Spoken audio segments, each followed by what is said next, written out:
महान बलिदानी मदनलाल धिंगरा यांनी फाशीपूर्वी म्हटले होते, एक हिंदू या नात्याने माझा असा विश्वास आहे की माझ्या देशाचा अपमान करणे म्हणजे साक्षात ईश्वराचा अपमान करण्यासारखे आहे. माझे देशाचे कार्य हे श्रीरामाचे कार्य आहे आणि त्याची सेवा ही श्रीकृष्णाची सेवा आहे. माझ्यासारखा निर्धन आणि मतिमंद पुत्र मातेच्या आराधण्यासाठी आपल्या रक्ताशिवाय दुसरे काय देऊ शकतो. आज मी माझे तेच रक्त आपल्या मातेच्या बलिविधेवर अर्पण करत आहे. महान क्रांतिकारी सचिंद्रनाथ सान्याल यांनी म्हटले होते, मी ब्रिटिश सरकारच्या न्यायाधीशांपेक्षा एखाद्या अधिक प्रगत शक्तीवर विश्वास ठेवतो, जी मानवाच्या आणि राष्ट्राच्या भाग्याचा निर्णय करते. हातात गीता घेऊन फाशीच्या फासाचे चुंबन घेण्यापूर्वी ओमचा उच्चार करताना रोशन सिंग यांचे अंतिम शब्द काय होते. आमच्या शास्त्रात लिहिले आहे की जो माणूस धर्मयुद्धात प्राण देतो त्याची तीच गती होते जी जंगलात राहून तपस्या करणाऱ्याची होते. फाशीच्या आदल्या रात्री गीता आणि उपनिषदांचे पठण करताना राजेंद्र लहरी म्हणाले होते, आमच्यासाठी मृत्यू केवळ शरीराचे परिवर्तन मात्र आहे. जुने कपडे फेकून देऊन नवीन कपडे परिधान करण्यासारखे आहे.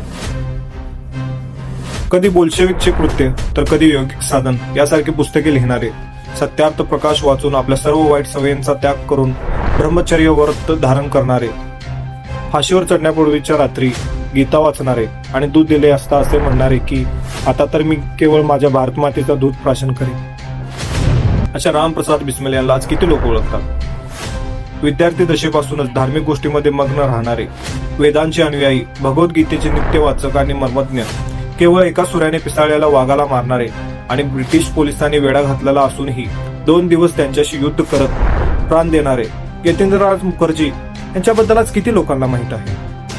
झाशीची राणी लक्ष्मीबाई यांच्या सैन्यात राहून इंग्रजांशी युद्ध करणारे आणि पुढे एक सिद्धयोगी बनलेल्या सखिया स्वामीकडून दीक्षा घेणारे, बालपणापासून शिवाजी महाराजांच्या पावलावर पाऊल ठेवून काही मुलांसोबत घेऊन डोंगरामध्ये बनावटी लढाईचे सराव करणारे वारिंद्र घोष यांना किती लोक ओळखतात. अलीपूर बॉम्ब कटाचं सत्याच किती भारतीयांना माहित आहे. अशा महान क्रांतिकारांना आणि हिंदू धर्माचे प्रतीक व साहित्याला आदर्श मानून आपले जीवन अर्पण करणाऱ्या असंख्य बलिदानांपैकी किती जणांना आज आपण ओळखू शकतो. ओळखण्याच्या नावाखाली फक्त तेच गांधी आणि तेच नेहरू उरले आहेत. त्यांची तुतारी वाजवली गेली, बाकी सर्वांना दाबून टाकले गेले आणि धर्माला सांप्रदायिक व विघातिक शक्ती म्हणून सादर केले गेले.